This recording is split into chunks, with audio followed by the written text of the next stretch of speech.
name is Joey Balistreri. Welcome to my channel and welcome to the third video in my new video series called Pearls Reimagined, Not Your Nona's Pearls. So as I said, this is the third video and this is going to be a bracelet and earring set.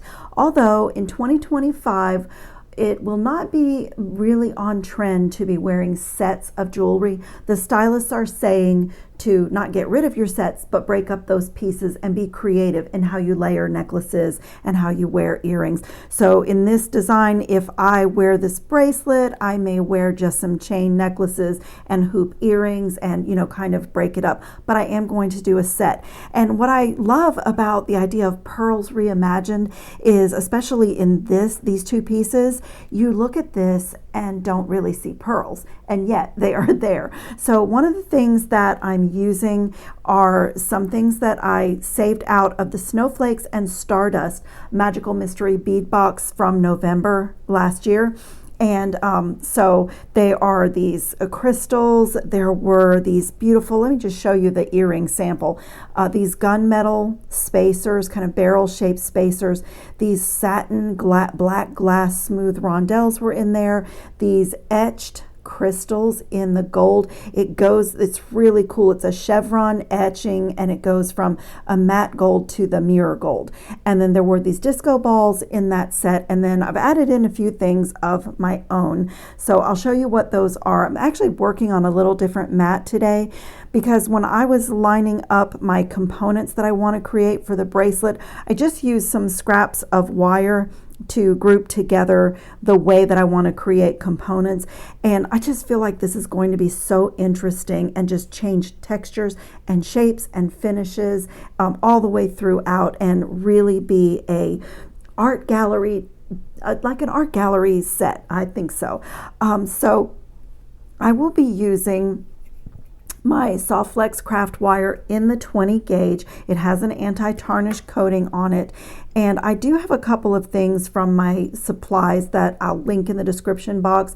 These really cool decorative head pins. They look like they have, I don't know, little sea urchin, or they're just highly textural. And then I found these really cool pearl rings. They are like spacer rings, and it's just a little acrylic pearl going around a gold ring. If I can find these again, I will link them for you, but when I tried to reorder, they were not available anymore. But I'll look again when I edit the video because they are really cool and they just add so much different. And again, the pearls are there, but they're quiet pearls. And then, you know, another thing that's cool is these potato pearls. They're odd shaped, they're very organic. We're going to embrace a lot of the Baroque and organic pearls in our designs this year. But then look at the cool color. It's almost like a metallic gold. So that's going to be going in, and then you'll see those same elements in the bracelet, but I do have this really cool Baroque stick pearl, and this came from the Dollar Bead Club. I will also put links to them in the description box because they have some amazing deals on pearls. And if you remember, everything is $1. So it was one of my sources that I kind of went to when I started collecting supplies for this series. So let's do this earring first. I'm going to start with a piece of that 20 gauge wire and just warm and straighten. And I'm just going to show you exactly what I did on the earring. The top section, the top segment, is a wire wrapped loop top and bottom, wire wrapped component top and bottom, and the bottom section is just a stack with a simple loop. So I'm going to come here with my pliers and make a 90-degree bend, smooth, warm, straighten. I have made, this is my fourth video today, and I have made a lot of jewelry and my hands are starting to not be so happy. So I have to rely on my tools for these pieces. And then I'm going to come here with a medium-sized loop, bring that over the top barrel, rotate my pliers, bring that around, and just make sure that everything is straight and pretty and neat. And now I'm going to wrap. I think I did three did 3 wraps on this earring, so I'm going to try to make this one look the same as the other one.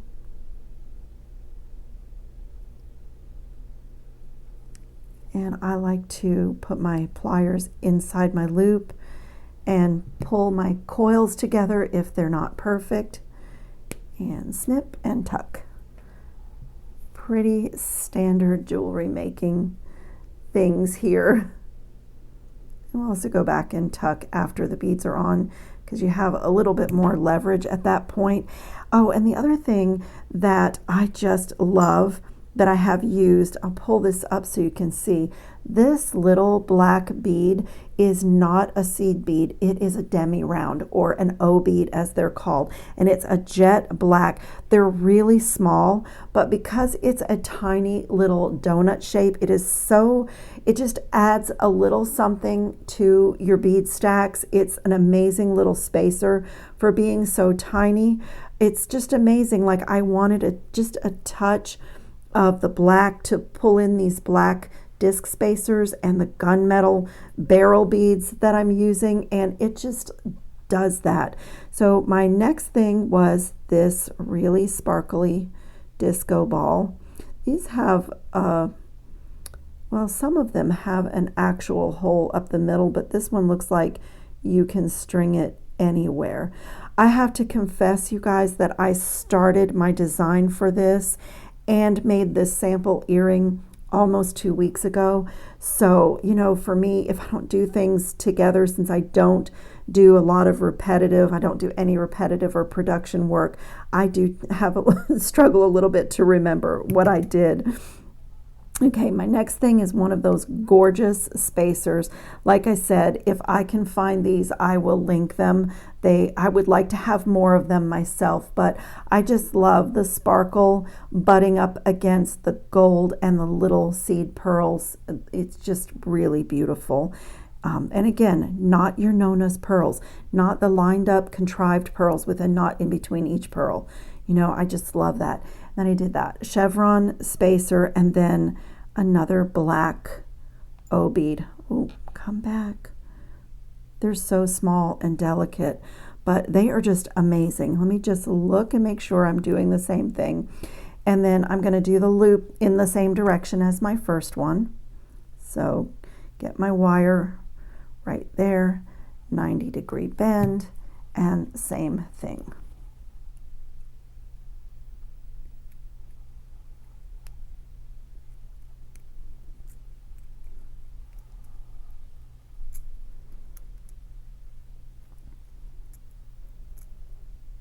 Now you can see why I chose to do a wire wrapped loop, because of the large hole on this spacer and just everything. This didn't look like a very pretty component if it moves around. So the wrapped loop gives you a chance to make everything snug. You can wrap you right down to the top of your beads.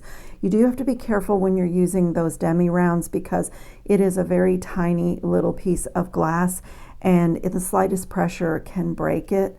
But I'm pretty careful, and I'm going to do my 3 wraps right down to the bead, and you can already see everything is nice and secure. And I'm just going to very gently line up those coils just like that. And so it's already nice and secure, like nothing is spinning around anymore. And now I can snip right there as close as I can get. And this piece of wire can be used for one of my components in my bracelet. I love that. It's so pretty. So the top of it is done. And now with this head pin, I'm going to start with these barrel beads that were in the Jessie James bead box. Aren't they cool? They have a little bit of sparkle around the middle, and they're in gunmetal, so they take on that edgy black. You know, it just really added something with the gold pearls and the Baroque pearls. I just really like that a lot. And then this is a gold plated wavy disc spacer. I can link these below. They look like this. I just love how thin they are, and I love the texture, and they're just a nice quality. I can link those below. And then these were so cool in that it was, I can't remember which mix, but one of the mixes in the Snowflakes and Stardust had these black, satin black, matte black, really opaque disc spacers. Pearls have notoriously inconsistent hole sizes. And with the freshwater pearls and potato pearls, what I do is go through my strand like I did here. They're not exactly the same, but I picked two that were pretty similar because there can be a lot of variations on a strand of natural pearls. And then I am going to take, let's see, I used my 1-step looper, and that is the medium 2 1/4 millimeter size. And I'm just going to put my head pin through the guide hole of the tool, gently close the tool so that I can see that I'm not doing any damage, that I have a tiny bit of space here. It will make that nice fresh cut there. It's making the loop for me. As I am closing here, I'm going to pull my stack of beads down away from the front jaw of the plier as I'm closing, and now everything is safe, not damaged, and my loop is in there. These head pins, if you can see what happened, these head pins are a little bit of a fine gauge, and the 1-step looper is never happy about that, but that is totally okay. I just closed it, and it gets added. I should have added it before I did this because it gets added right to the bottom of the first component. So I'm going to open it like we do a jump ring and just add it to my first one and close that. And look at that, you guys. That is so beautiful. It's so unusual and so unique. I love long linear earrings. These have a little bit of movement, and it just has like all the textures, the bling, the pearls, the crystals, the potato pearls. Like, we're really embracing the natural shapes of the pearls and a little edginess with the black discs and the gunmetal. I just love them. If you will notice, there are no ear wires. If you've been around my channel before, I know you have seen my gold-filled lever back interchangeable ear wires. They have a little cradle in them, so you're putting high quality metal in your ear, but you also have the opportunity to not need an ear wire every time you make earrings. They come on and off like that. But I also have been playing with these kidney-shaped interchangeable ear wires, and I found these with a little crystal on the front of the kidney wire, and so it's right here, and with kind of a normal size wire wrapped loop, it's really easy to even add a little bit more drama to an earring like that. It's like really elongated. So definitely, I don't know about your Nona or grandmother, but I know that my grandmother would never have a pair of pearl earrings like this. So I think these are so fun, so cool. Put both earrings on the same ear wire, at least to start out with. But and they are so fun to make when you're taking all the different textures and beads. Save out some things from your bead boxes as they come in, like I did. This was from, I just saved out some of these beautiful elements from my Jesse James bead box a couple months ago. And you know, it's just really fun to do your stacks and play with scale and all of that. So we're going to jump over to the bracelet, and I am going to do really simple things. I'm going to use that same 2 1/4 millimeter 1-step looper and make a whole bunch of components.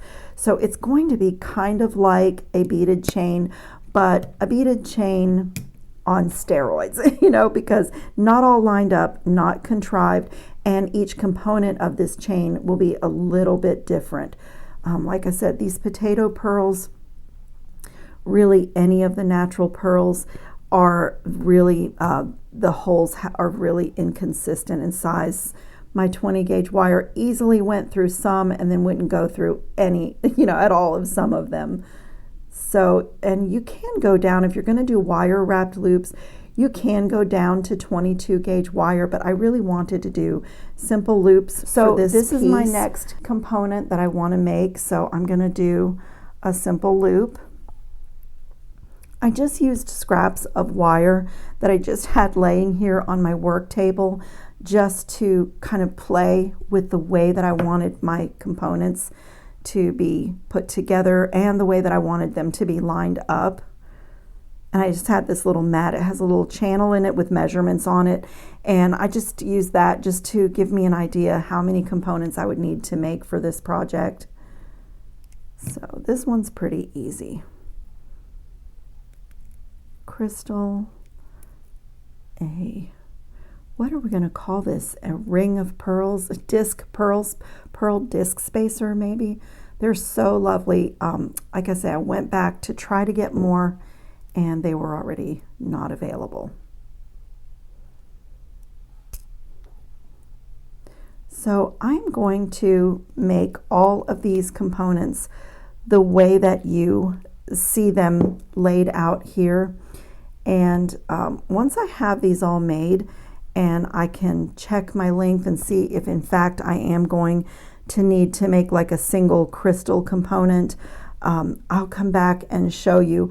But this is what I did. I played with the black, the gunmetal, the different shapes, the disc, the barrels, the rounds, the organic shapes, and just came up with a whole bunch of different components for this piece that are not lined up, not contrived, and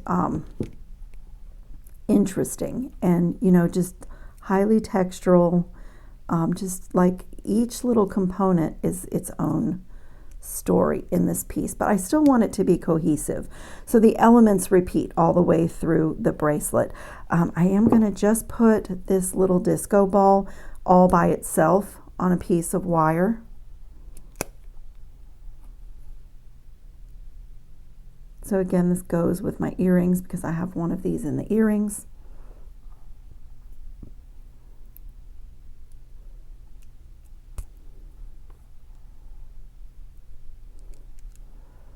I am going to connect all of these loops directly to each other. So at that time, I will make sure every loop is closed really well and work hardened. Let's see if this stick pearl is going to handle 20 gauge wire. Absolutely not. So for me, oh, maybe look, this side it did. Oh, maybe I can ream this one. That's the only touchiness about working with pearls, and you really don't want to chip your pearl or break it. So I may have to go down to the 20 gauge wire, 22 gauge wire. Let's see. Okay, I am going to have to go down to 22 gauge wire for several of these natural pearls. This one feels like it doesn't even want the 22 gauge.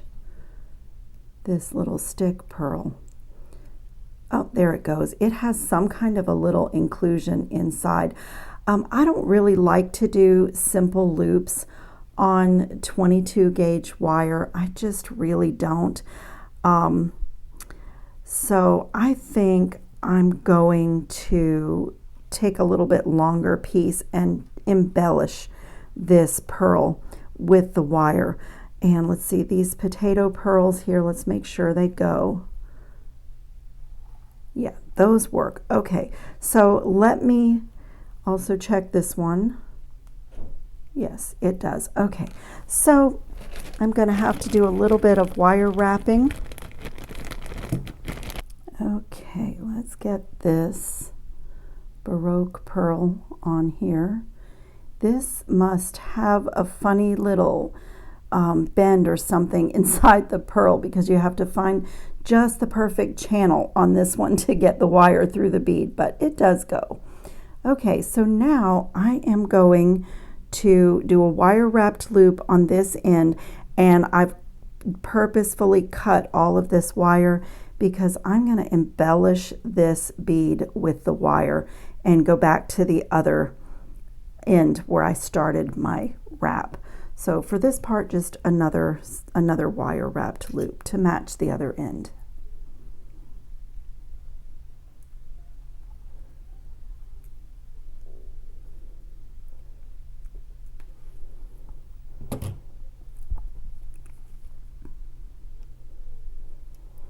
The wire's a little bit long, so forgive me if I hit the camera lens with it. But I'm going to just wrap down to my pearl and bring this wire back around to the front, and I'm just going to look for the natural path of the wire and just embrace this cool organic shape of this pearl.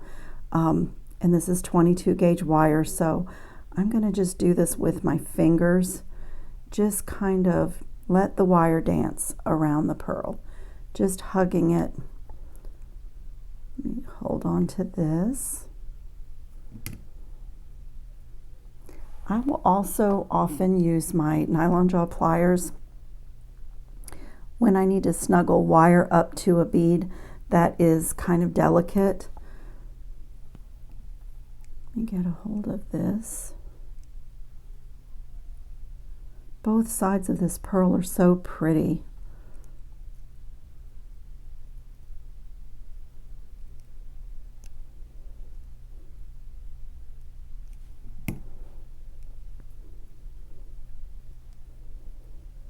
Okay, I'm just going to let the wire dance around.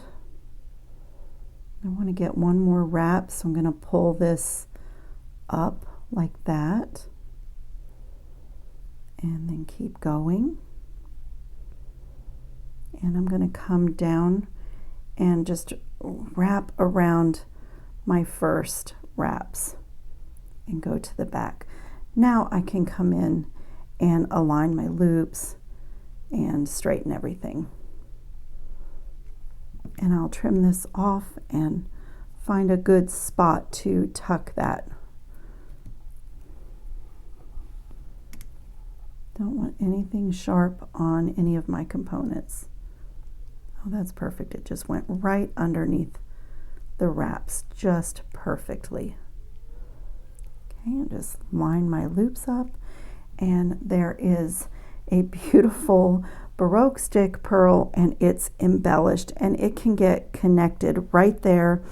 And I'm going to have to also do little wire wraps for this one. Let me take a little bit longer piece of the 22 gauge wire.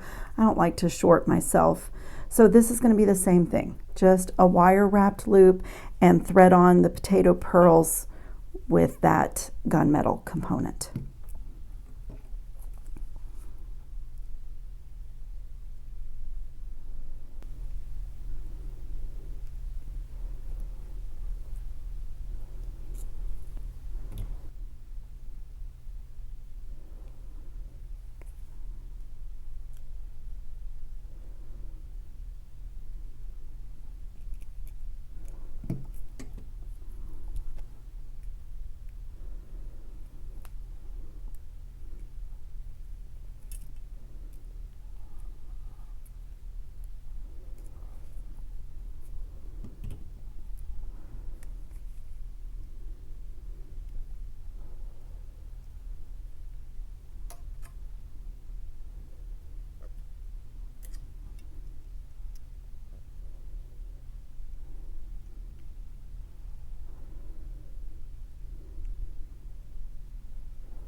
I think I'm going to play with my excess wire here and kind of repeat what I did on this component.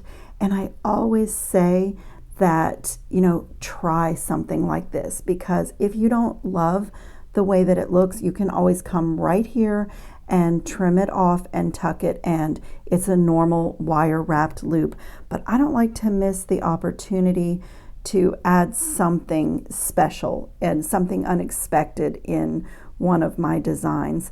So I'm just going to play with doing a little wire dance around these pearls, and I love it. Look at that. See, I just love it. And I had that little extra wire to play with, so I'm going to finish it off the same way that I did the other Baroque pearl, just a couple of turns around. Look at that. It's so beautiful. And just a little bit different, a little bit unexpected. little extra wire embellishment. Just find a nice little spot to tuck my cut end. Make sure it's not sharp.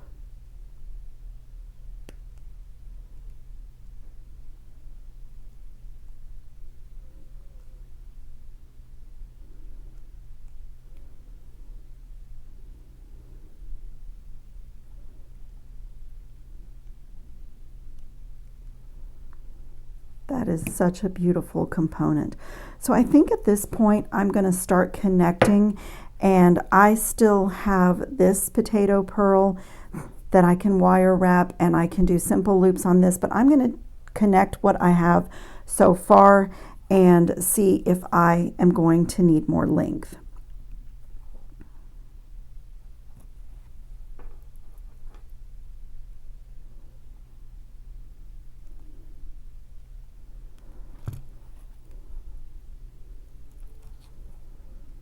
I was going to do this one here, but I'm not sure. Let me go ahead and connect my pearl to this. This type of a design is so fun because everything is unexpected, and so you're the artist. So the way you decide to connect things, the textures you add in, it's totally up to you. And you know, when it's done, it is a one-of-a-kind piece. Obviously no machine made this. Oh, it's so pretty. And I'm going to open this side for my next component.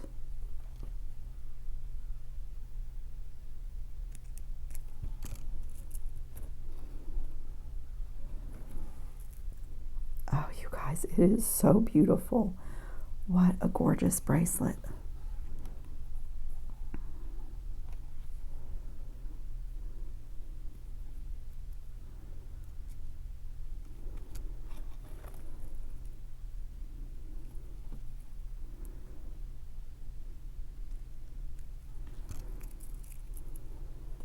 It's upside down for me.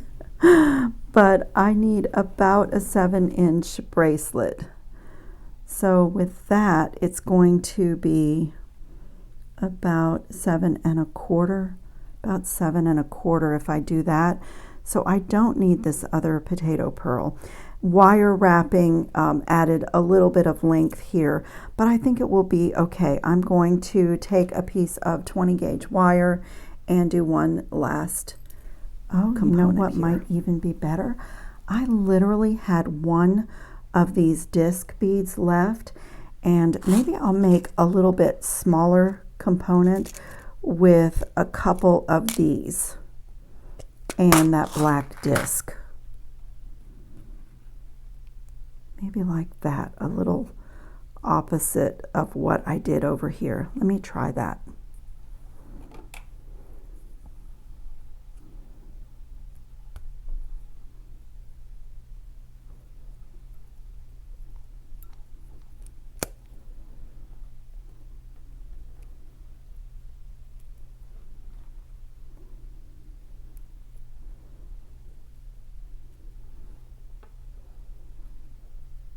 I love it. I think it's so cool.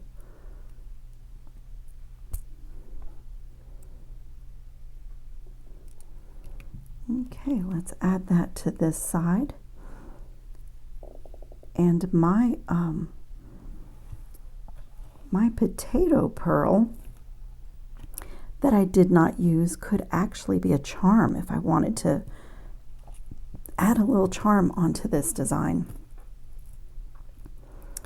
And I think I'm going to connect my magnetic clasp directly to my simple loops.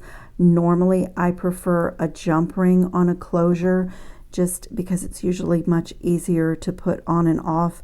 But because I ended up having to do wrapped loops on some of my pearl components, my length got a little bit longer than what I normally wear. So that is going to be absolute perfection if I connect my simple loops just to the magnetic clasp. Just like that. And this beautiful bracelet is done. I love it. Look at that, you guys. Is that not stunning? So I am going to do one more thing. If you have been around my channel before, you can probably already guess what that is. But I want to use my Permalac anti-tarnish coating for all of the things that they're just fashion jewelry. So my clasp, these are gold plated, but I still coat those. These little disco balls, my wire has an anti-tarnish coating, but on my earrings, I need to do the disco balls. And I have just, you know, a little speck of advice about the anti-tarnish coating. Let me get these bits of metal off my mat and I'll show you. If you order the Permalac coating in the semi-gloss, you can brush it over things that you want to sparkle. With a semi-gloss, you can brush it right over your disco balls, the crystals, the metal base that they're on, and it does not cloud the crystals. This also comes in a matte finish, and one of my friends ordered it without paying attention and brushed it over something that she wanted to sparkle, and it clouded it. So the matte is wonderful, and like if you had any kind of a bead with a matte finish that had anything on it that you wanted to protect, it would be great for that. But I tend to always order the semi-gloss. So let me move my mat here so that I don't get anything on it, and I just keep a little plastic dish just for such an occasion. And this is super simple. You don't have to even be as precise as polishing your nails. And I just like hold my piece apart and just, you know, kind of haphazardly brush this coating on everything. These magnetic clasps are so wonderful, and they're so sparkly, and they just look great with all the unusual elements, but they will darken and tarnish fairly quickly. But the Permalac coating dries very quickly. So a lot of times by the time I'm done talking, it's already dry. And if you accidentally brush another bead or something with it, you really don't see it. It dries clear in this particular semi-gloss finish. So I'm going to do my entire length of my bracelet just like this, and also the earrings, and I'll put some pictures up at the end of the video. And I hope that you'll subscribe to my channel and tap the bell notification, and also a thumbs up is really appreciated. Tells the YouTube algorithm that, you know, people like to watch what I'm up to. And so I thank you so much for watching. I am adding more videos in this series, and in the description box I will link the playlist. All of the videos in this series will have the same thumbnail, at least for now. So for those of you that are watching the next project with the pearls, you can look for that thumbnail, and you know, you'll be able to keep up with the series. So I hope everybody is safe and well and having fun on your beading mats, and I will see you in the next video. Ciao, friends.